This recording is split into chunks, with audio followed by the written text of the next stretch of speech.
Hi guys, kamusta kayo? Ngayong araw nga pala ay birthday ni Seichi.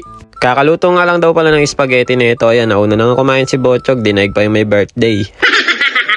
Sa mga oras nga pala na to ay nasa trabaho pa ako kaya si Mami Cherry muna yung nag-video habang wala pa ako sa bahay. Bale, itong mga bandang hapon nga ay nag-design na rin si Mami Cherry bago nga umuwi si Kuya Seichi sa eskwelahan. 3:30 kasi ng hapon ay uuwian na rin nila Kuya Seichi kaya ayan si Mami Cherry nga abalang-abala sa paggawa ng birthday design niya. Bale, ito nga palang mga props natin para sa birthday ni Seichi ay binili ko lang kahapon yan dito sa may Daiso sa may Hakuin Shop. Siya nga pala tinanong din namin si Seichi kung ano bang design sa birthday niya yung gusto niya. Sabi niya teddy bear kaya ayan nilagyan na lang namin ng teddy bear na balloon. Sa online nga sana namin bibilin yung mga props para sa design ng birthday ni Kuya Seichi kaya lang guys alam namin na hindi naaabot kaya yan mabilisan na nga lang yung pagbili ko kahapon. Ito na nga pala yung kinalabasan ng ginawa ni Mami Cherry guys. Tas ito lang din yung mga handa ni Kuya Seichi. Konti lang naman kasi wala naman kaming bisita. At ito na sundo na nga rin pala ni Mami Cherry si Seichi at ito nga pala yung naging reaction niya. Nakakatuwa nga yung reaction ni Seichi dito. Parang may gusto siyang sabihin kaya lang na blanco siya no. Pero tuwan-tuwa siya guys. Alam niyo naman siguro guys, dati ang mga paborito ni Seichi, Thomas, Paw Patrol. Ngayon, hindi ko alam bakit teddy bear yung nagustuhan niya. Ito nga pala guys, pauwi na nga pala ako niyan galing sa trabaho at nagbike muna ako papunta sa may bilihan ng laruan. Inikot ko na nga itong mga bilihan ng laruan, teddy bear nga sana na gumagalaw yung bibilin ko. Kaya lang wala talaga sila dito guys, kaya ang napili ko na lang yung aso kasi mahilig naman si Seichi sa aso kaya itong remote control na aso na lang yung napili ko. Naisip ko nga din baka magselo si Ate Saori kaya binilang ko kahit maliit na Koromi pampalubag loob kasi baka mamaya mag-away pa sila. Bibilan ko nga din sana si Botchog ng kotse kaya lang sakto lang yung dala kong pera baka mamaya kulangin nakakahiya naman doon sa may cashier. Kaya next time ko na lang bibilan si Botchog, bata pa naman siya at di pa naman siya marunong magselos. Medyo ginabi na nga rin tayo dahil nga galing ako sa trabaho. Alas 5 kami nag-out tapos halos 2 oras din yung biyahe ko. Kaya nakauwi nga ako nito sa bahay, mag-aalas 8 na siguro ng gabi. Bale, ito nakauwi na nga pala ako sa bahay at pinakita nga kagad sa akin ni Kuya Seichi yung teddy bear balloon niya.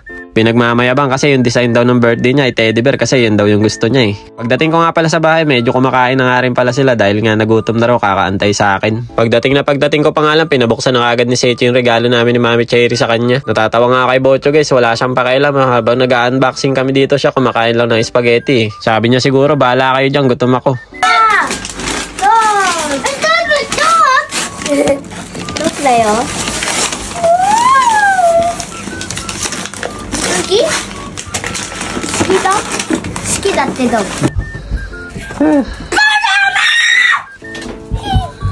Ang ganda nga rin pala nung nabili nating remote control na aso guys no. Meron siyang gulong, sumasayaw tapos kumakanta rin. Marunong nga din mag-trick siya ni tumatalon eh. Kaya lang guys mukhang 2 araw pa lang mapapatay na ni Botchog eh. Sinasakal ba naman tapos hinahawakan sa tenga eh. Abay kung tunay siguro ng aso rin baka sumuko ka agad eh.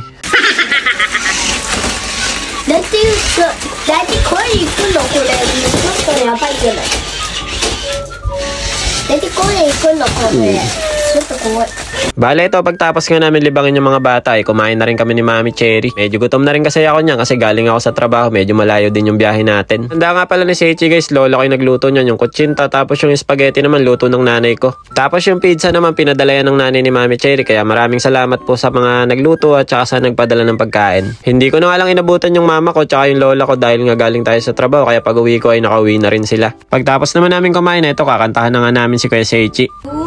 3 Happy birthday to you. Happy birthday to you. Happy birthday, happy birthday. Happy birthday, Seichi.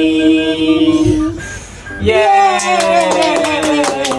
Tuwan-tuwa nga si Botchog guys, nung kumanta kami, pumapalakpak pa eh. Baka akala mo Botchog, ikaw yung may birthday, kuya mo yung may birthday. Tinabi pa nga ni Seichi yung mga teddy bear sa lamesa bago kami kumanta, pati yung aso niya eh. Teddy bear kasi na karakter yung nakakahiligan ni Seichi ngayon guys, kaya yung teddy bear na bag niya, lagi niyang dala-dala yan kahit saan kami magpunta. Maraming salamat nga din pala guys sa mga bumati dyan at sa mga babati pa lang. Pasensya na nga rin pala guys, minsan hindi tayo nakakapag-upload at matagal tayong hindi nakapag-upload ng mga nakaraang araw. Pagka-busy rin kasi sa trabaho, napapagod tayo tapos bumabiyahe pa kaya pag-uwi sa bahay ay pinapahinga ko na lang. So para guys, hanggang dito na lang muna.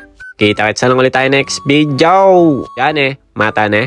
Arigatou gozaimasu. Ngek, ngek, ngek. Bye-bye. Ngek, ngek, ngek, ngek, ngek, ngek.